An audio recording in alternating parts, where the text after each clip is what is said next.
지금 복음이 전파되는 곳에는 항상 장애물이 있었습니다. 그럼에도 불구하고 복음의 능력은 한 번도 멈추지를 않았습니다. 이 지구상에는 복음이 전파되는 곳에는 항상 소동이 일어났고 핍박이 일어났고 또 어떤 정치적인 제재가 있었고 압력이 있었던 것은 사실이나 여러분, 복음이 로마를 정복할 줄 누가 알았습니까? 복음이 영국에 들어가서 신사의 나라가 될 줄 누가 알았습니까? 해가 지지 않는 나라가 되었습니다.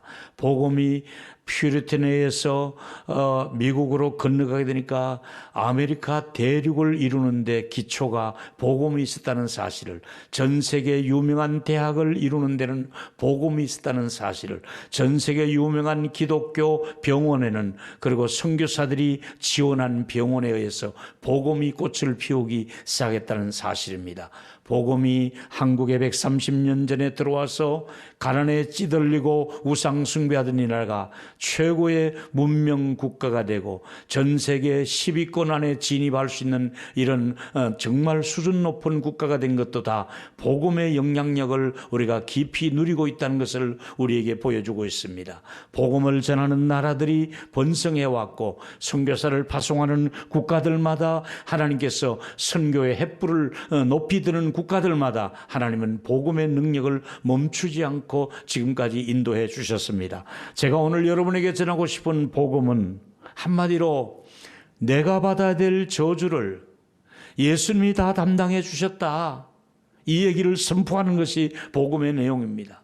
마땅히 우리가 받아야 될 저주인데도 예수님이 모든 저주를 담당하시고 그 저주를 몸소 담당하셨기 때문에 내가 이 고마운 사실을 선포하지 아니할 수가 없다. 이 기쁜 소식을 전하지 아니할 수가 없다. 이게 바로 복음의 소식을 전하며 살자는 것이 기독교인의 사명이요, 교회의 사명이요, 선교사들의 사명이라고 할 수밖에 없는 것입니다. 여러분, 복음이 무엇입니까? 죄에서 해방이 되고 자유를 얻게 되었다. 복음이 무엇입니까? 나는 이제부터 모든 죄의 고통과 저주의 자리에서 자유의 몸이 되었다. 생명을 얻게 되었다. 해방을 얻게 되었다. 이것을 선포하는 것이 복음이라고 할 수가 있는 것입니다. 여러분, 사도 바울은 그래서 이렇게 말합니다. 내가 복음을 부끄러워하지 아니하노니, 전혀 우리가 예수 믿는 것에 대해서, 교회 다니는 것에 대해서, 내가 복음을 믿고 있는 것에 대해서, 내가 예배 자리에 나오는 것에 대해서 부끄러워할 필요가 없다, 이 말입니다. 바울은 복음을 부끄러워하지 아니하노니 왜 부끄러워하지 않았습니까? 이 복음은 구원을 주시는 하나님의 능력이라고 말씀하고 있지 않습니까? 하나님 우리에게 구원을 선물로 주시는데 하나님이 복음이라는 이 매개체를 통해서, 복음이라고 하는 재료를 통해서, 복음이라고 하는 능력을 통해서 하나님이 구원을 우리에게 주신다고 말씀하고 있습니다. 복음이 아니면 구원받을 수가 없다는 얘기입니다. 복음이 아니면 우리가 소생할 수가 없다는 얘기입니다. 복음이 아니고는 우리가 용기를 얻을 수가 없기 때문에 복음이야말로 이 시대에 필요한 것이고, 우리 이 시점에 필요한 것이고, 지금 우리나라에 필요한 것이 복음이고, 우리 교회에 필요한 것이 복음이며, 여러분의 가정에 필요한 것이 복음인 줄로 믿으시기를 바랍니다. 복음이 필요한 시대에 지금 우리가 살고 있습니다. 그래서 사도 바울은 로마서 1장 10절에 부끄러워하지 않는다. 복음을 부끄러워할 필요가 없다는 얘기입니다. 왜냐하면 이것을 통해서 하나님이 구원을 주시는 능력이기 때문에 이 복음은 유대인에게도 필요하지만은 헬라인에게도 필요하다. 믿는 사람이든 믿지 않는 사람이든, 먼저 믿은 사람이든 나중에 믿는 사람이든, 복음은 차별 없이 우리에게 구원을 주시는 하나님의 능력이라고 말씀하고 있지 않습니까? 복음은 어떤 능력이 있습니까, 여러분? 창조주의 능력이 그대로 담겨 있는 것입니다. 본래 창조주의 능력이 있었습니다. 천지를 창조할 때 그 능력이 복음 안에는 담겨져 있는 것입니다. 복음은 우리를 구원하시는 능력입니다. 복음은 우리를 치유하는 능력이 담겨 있습니다. 복음은 죽은 자를 살리는 능력이 담겨 있습니다. 복음은 우리를 살리는 능력이 있기 때문에 바위에 구멍을 뚫고 그 속에 폭약을 넣고 불을 붙이는 이 능력이, 복음 안에 폭발하는 능력이 있더라, 이 말입니다. 우리 삶을 바꾸고 우리를 변화시키고 우리 사람을 완전하게 변화주는 능력이 있기 때문에 제가 첫 번째 드리고 싶은 말씀이 바로 이겁니다. 복음은 변화의 능력이 있다. 복음이 들어가는 나라마다 변화가 되더라. 복음이 들어가면 개인이 변화가 되는 것입니다. 그 사람을 바꿀 수 없었는데 복음이 들어가니까 사울을 바울로 바꿨지 않습니까? 저도 딱 한 번만 따라가기로 하고 한 번만 교회 가기로 하는 조건으로, 단 한 번의 조건으로 교회를 나가는데 그 한 번이 제 눈에 눈물을 쏟아지게 하고 그 한 번이 제가 지금 47년 동안 이 조직에 몸을 담고 있다고 말했잖아요. 복음의 능력은 이렇게 우리를 변화시키는 능력이 있는 것입니다. 복음은 죄인의 신분을 의인의 신분으로 바꾸는 능력이 있습니다. 누가 봐도 죄인인데, 내가 봐도 죄인인데, 하나님이 보실 때도 죄인인데 복음이 들어가면 죄인의 신분을 의인의 신분으로 바꿔주는 능력이 바로 복음 안에 담겨져 있습니다. 이제 이렇게 복음을 이해하라. 복음을 제가 7가지로 요약을 했습니다. 간단합니다. 이게 바로 복음입니다. 첫째로 우리는 허물과 죄로 죽은 사람이다. 누가 봐도 내가 봐도 허물과 죄로 죽었던 우리를 그 누구도 살릴 수가 없었다는 얘기, 우리를 구출해 줄 사람이 아무도 없었다는 얘기, 이 지구상에는 다른 이름으로서는 아무도 우리를 구원할 사람이 없다는 얘기입니다. 그런데 우리를 위해 동정녀 마리아의 몸을 통해 예수님이 이 땅에 오신 것이 복음의 시작이지요. 가장 기쁜 소식이죠. 그래서 천사들이 기쁨의 소식을 전하러 왔노라고 말씀했잖아요. 이 땅에 하나님의 아들이 아니면은 도저히 할 수 없는 일을 하나님의 아들로서 이 땅에 오셔서 구속사역을 이루셨는데, 아주 중요한 것은 그분이 나의 죄와 저주를 십자가에서 담당해 주셨다는 게 이게 바로 복음입니다.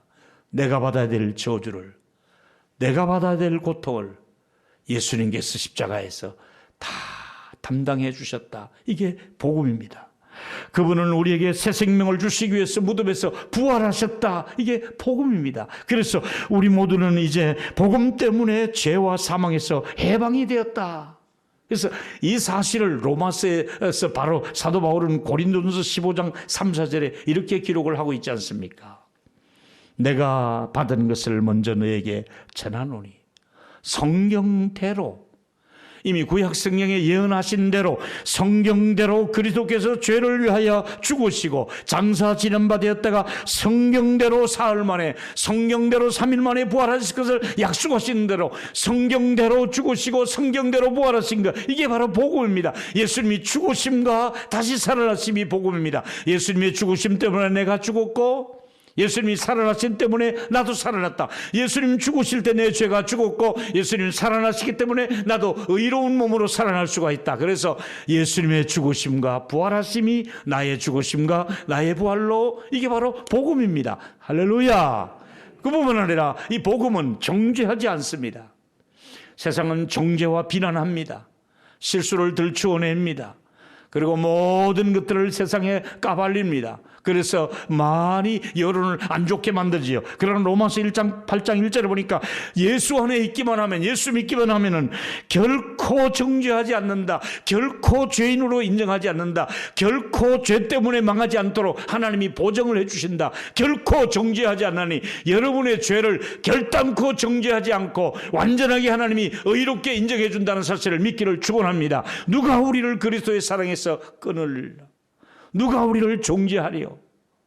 누가 그리스도 예수 안에 있는 하나님의 사랑에서 그 누구도 끊을 수가 없느니라. 우리는 예수 안에서 보호를 받을 수가 있습니다. 예수의 이름 때문에 구원을 받을 수가 있습니다. 예수의 이름 때문에 우리는 하나님의 자녀로서의 특권을 누릴 수가 있는 것입니다. 이게 복음입니다. 사랑하는 여러분, 제가 이야기를 하나 드리겠습니다.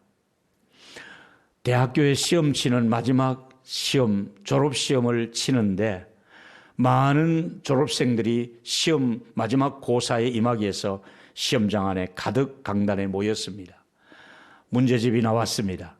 한 학생이 자기가 시험 답을 치려고 보니까 너무너무 어려운 문제가 나왔습니다. 자기는 손을 쓸 수가 없는, 하나의 지식도 없고 도저히 그 답안지를 채울 수가 없어서 백지를 들고 앉아서 끙끙거리다가 아무것도 생각이 나지 않아서 90분 내내 끙끙거리다가 땀을 흘리다가 이제는 어쩔 수가 없다, 졸업을 포기할 수밖에 없다 해서 백지 답안지를 가지고 앞으로 나가려 하는 순간에 옆에서 열심히 실력 있는 친구가 답을 다 써서 정답을 실력 있게 빽빽하게 다 갖추더니 벌떡이나 옆에 오더니 자기 시험지하고 쫙 바꾸더랍니다.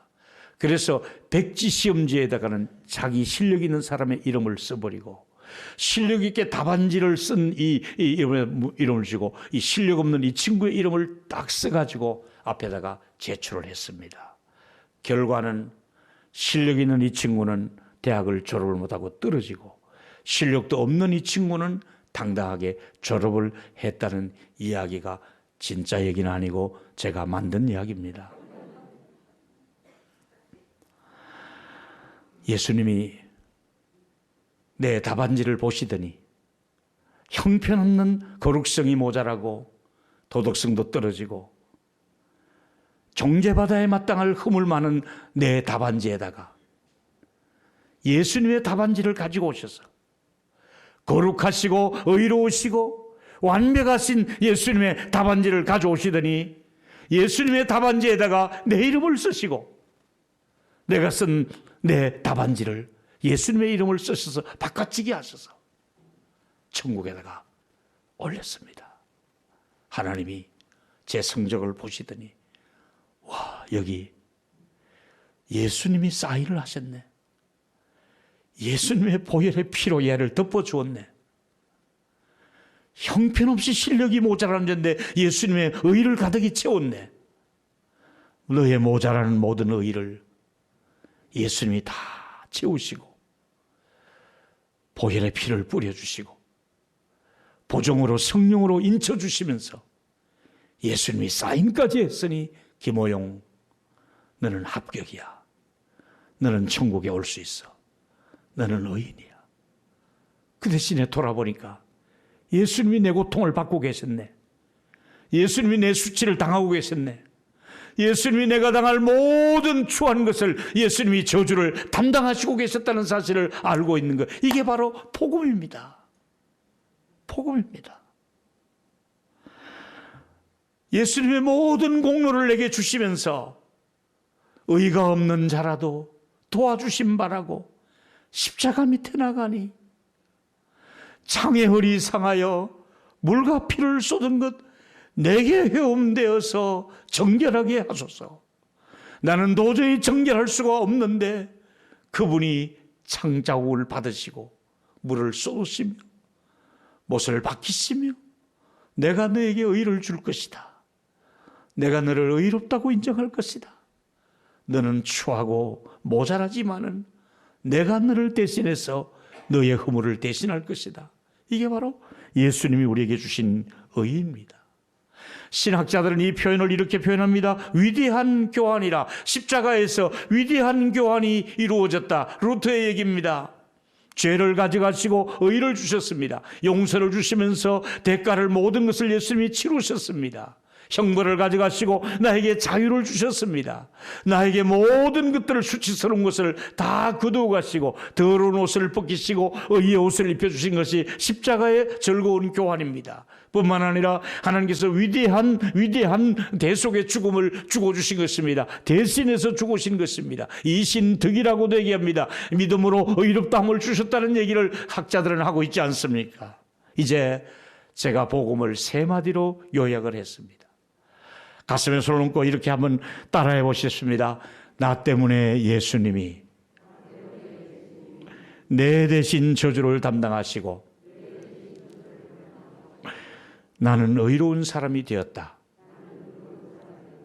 이게 복음입니다. 가슴에 손을 얹고 세 가지를 다 연속해서 여러분의 고백으로 한번 해보십시오. 시작. 나 대신 예수님이 나 대신 저주를 담당하셨고 나는 의로운 사람이 되었다. 할렐루야. 이게 복음입니다, 여러분. 사랑하는 여러분, 이걸 갈라디아 3장 13절에 바울은 그리스도께서 우리를 위하여 저주를 받은 바 되사 율법의 저주에서 우리를 속량하셨으니 율법의 모든 저주, 율법을 지키지 못한 저주, 이 모든 저주를 나를 대신해서 나무에 달려서 속량을 하셨으니 내게 임할 저주가 더 이상 임하지 않는다고 성경은 말씀하고 있지 않습니까?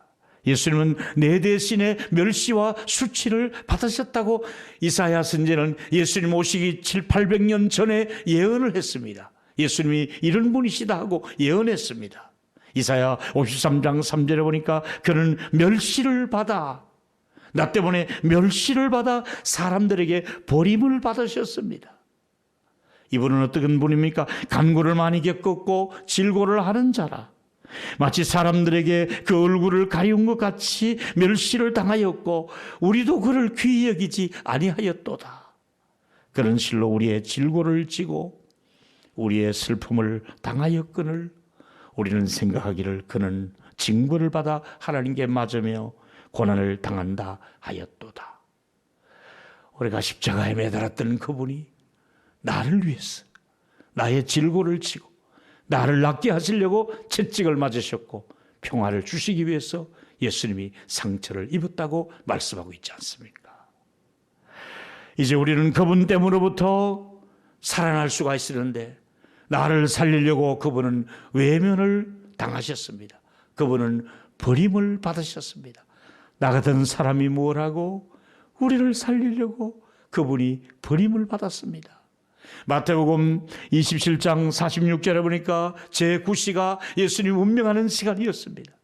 마지막 운명 직전에 이런 말씀을 하셨습니다. 소리를 크게 지르시면서 엘리 엘리 라마 사막다니, 나의 하나님 나의 하나님 어찌하여 나를 버리시나이까. 하나님도 그 순간에는 예수를 버렸습니다. 우리를 살리려고, 우리를 구하시려고, 우리를 천국으로 보내려고, 하나님의 택한 자녀들을 용서하시려고 잠시 아들을 버리셨던 것입니다. 이렇게 하셔서 우리를 살려주신 것입니다. 당신이 버림을 당하고 외면을 당하고 우리를 살려주신 것이 복음입니다. 지금 우리가 세 번째 얘기는 복음이 탁월한 이유, 그 어떤 것보다도 복음이 탁월한 이유가 있습니다. 그게 바로 세 번째 얘기죠. 기독교는, 세상의 모든 종교는 이것을 하라 그러면 네가 이렇게 될 것이다 조건부입니다. 세상의 모든 종교는 네가 이러한 과정을 통과하고 나면 너에게 이런 것을 제공해 줄 것이다. 네가 이렇게 하면 내가 너를 이렇게 인정해 줄 것이다. 이게 세상의 모든 종교의 공식입니다. 많은 기독교는 내가 이미 이 일을 다 이루어 놓았다. 너는 믿기만 하라. 내게 오기만 하라. 내가 이미 다 이루었다. 값을 내가 다 청산했다. 내가 대텔라서 다 모든 것을 다 치루었으니 너는 와서 믿기만 하라. 영접하는 자 그 이름을 믿기만 하면 하나님의 자녀가 되는 권세를 줄 것을 약속했습니다. 아들이 있는 자에게는 생명이 있고 아들이 없는 자에게는 생명이 없느니라고 말씀하고 있습니다. 그래서 다 이루었다고 선포했습니다. 여러분, 요한복음 19장 30절에 예수께서 신포도주를 마시며 마지막 하신 말씀이 다 이루었다. 무엇을 이루었다는 얘기입니까? 구원 사역을 다 이루었다. 내가 죄값을 다 치루었다. 내가 모든 저주를 담당했다. 내가 다 이루었다. 너희들이 받아야 될 고통을 내가 다 이루었다. 너희들이 지옥에 가지 않도록 내가 지옥문을 닫아버렸다. 내가 다 이루었다. 다 이루었다. 이걸 은혜를 거저 주시는 선물이라고 얘기합니다. 자격이 없는데 거저 받은 것입니다. 여러분, 우리 딴에는 하나님의 저주를 좀 멈추게 할까 싶어서 하나님께 잘 보이면 내가 받아야 될 저주와 고통을 좀 덜하게 하실까 싶어서 하나님께 잘 보이려고, 또 하나님의 진노를 누구르트려 보려고 애쓰지 말라. 내가 다 이루어 놨으니 너 안 그렇게 해도 이미 내가 너의 죄를 용서했다. 너 그렇게 애쓰지 않아도, 너 그렇게 애써서 너의 선행을 모으고 너의 또 착한 것도 모으고 또 뭐 네가 헌금을 모으고 네가 지성을 드린다고 해서 너의 죄를 용서해 주는 게 아니라, 내가 이룬 일에 네 걸 좀 보태야만이 완벽하게 용서되는 것이 아니라 이미 내가 다 이루어 놓았다. 할렐루야. 내가 다 이루어 놓았으니 네 거 안 보태도 된다. 네 의를 보태지 않아도 된다. 네 노력을 보태지 않아도 된다. 네 선행을 보태지 않아도 다 의로워졌다. 할렐루야. 다 이루어진 겁니다. 그래서 고마워서, 그게 너무 감사해서 그래서 하나님 제가 이렇게 드릴 뿐이고 이렇게 살아갈 뿐이고 이렇게 좋은 일 하려고 할 뿐이지 내 노력을 보태야만이 내 구원이 완성되는 것은 그건 우리의 착각이다 이거지. 하나님이 다 이루어 놓으신 소식이 최고의 기쁜 소식 복음입니다. 하나님이 다 이루어 놓으셨습니다. 믿으시면 아멘. 하나님이 다 이루어 놓으셨습니다. 이제 내가 그리스도를 믿고 있는가, 내가 지금 그리스도와 동행하고 있는가를 체크하면 됩니다. 나는 그리스도와 동행하고 있는가? 내가 복음을 나는 들었고 나는 복음을 들은 사람으로서 삶을 살고 있는가? 나는 예수님을 닮아가고 있는가? 나는 예수님의 고난에 동참하고 있는가? 그래서 예수님과 함께 보조를 맞추며 나의 멍에를 메고 따라가는 것이지요. 찰스 스폴전 목사님은 이런 말을 했습니다. 무슨 설교를 하든지 그리스도께 돌아가게 하라. 설교의 초점은, 설교의 결론은 예수 그리스도를 만나도록, 예수 그리스도에게 돌아가라. 우리의 설교의 모든 결론은 예수를 만나야 된다. 이게 설교이고요. 그 다음에 로이드 존스 목사님은 강단에서 항상 복음을 통해서 그리스도를 높여라. 우리의 최고의 구주이시며 생명이신 예수를 높여라. 이것이 설교의 목적이다. 모든 설교가들아 예수를 높여라. 그리스도를 붙잡도록 해라. 그리스도께 돌아가도록 하라. 스폴전 목사님이나 로이드 존스 목사님은 예수에게 초점을 맞춘 이유가 바로 그겁니다. 교회는 복음을 계속해서 이야기하는 곳입니다. 저는 다음 주에도 또 복음을 얘기하려고 이미 준비되어져 있습니다. 목회자의 어려움은 복음을 어떻게 하면 매주일 전하면서 귀에 계속해서 이 복음이 들려지게 할까? 이것이 목회자들의 고민입니다. 왜 그렇게 해야 됩니까? 이 속에 하나님의 능력이 있기 때문에 그렇습니다. 저는 아무런 능력이 없습니다. 저는 구변이 모자랍니다. 그러나 복음은 하나님의 능력이 동원되기 때문에 복음을 전할 수밖에 없는 것이지요. 마귀는 계속해서 복음을 전하는 일을 차단시키려고 온갖 방법을 다 동원할 것입니다. 복음이 전해지지 않도록. 여러분, 교회마다 빈민구제를 합니다. 교회마다 가난한 사람들을 어떻게 해서든 용기를 주려고 도와줍니다. 그러나 10년을 도와주어도 20년을 도와주어도 30년을 도와주어도 도와주던 것을 끊어버리면 그날부터 섭섭합니다. 사람인지라 30년 20년 도와주어도 보조를 중단하면 그때부터 그동안 잘 도와줬던 건 다 무색되고 다 무산되고 섭섭함이 찾아옵니다.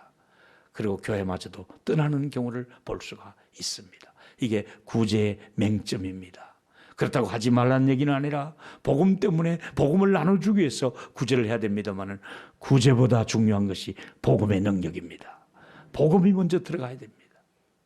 사랑하는 여러분, 복음의 능력은 정치가 바꾸지 못하는 부분을 바꿔주고 있습니다. 아무리 정치를 잘해도 바꿀 수 없는 부분에 복음이 들어가면 정치를 바꿀 수가 있습니다. 사람이 변하기 때문에 그렇습니다. 교육이 바뀌지 못하는 것을 복음이 들어가면 바꿀 수가 있는 것이지요. 결혼 생활에 문제가 있습니까? 복음이 필요합니다. 부부 사이에 갈등이 있습니까? 복음이 들어가면 복음은 부부 사이를 더 따뜻하게 만들고 배려하고 눈물 흘리게 하고 감동을 주는 것이 복음이기 때문에 그 부부에게 정말로 필요한 것은 복음이 들어가야 되는 것입니다. 가정에 복음이 들어가야 됩니다. 자녀들이 엇나가고 자녀들이 불편한 모습을 보이고 있습니까?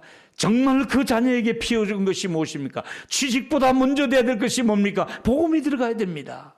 결혼보다 중요한 것이 복음이 들어가야 됩니다. 우리 청년들의 가슴에 복음의 불이 붙기 시작하면 복음으로 감동 주기 시작하고 복음의 비전이 생기기 시작하고 복음이 꿈틀거리기 시작하면 청년들은 다시 살 수 있는 용기가 일어날 수가 있는 것입니다. 감동이 있는 것입니다. 자녀들에게 복음이 있는가? 부부 사이에 복음이 있는가? 우리 가정에 복음이 들어와 있는가? 복음의 능력을 경험하고 있는가? 우리 교회가 뭘 자랑할 것인가? 복음을 자랑해야 되지 않겠습니까?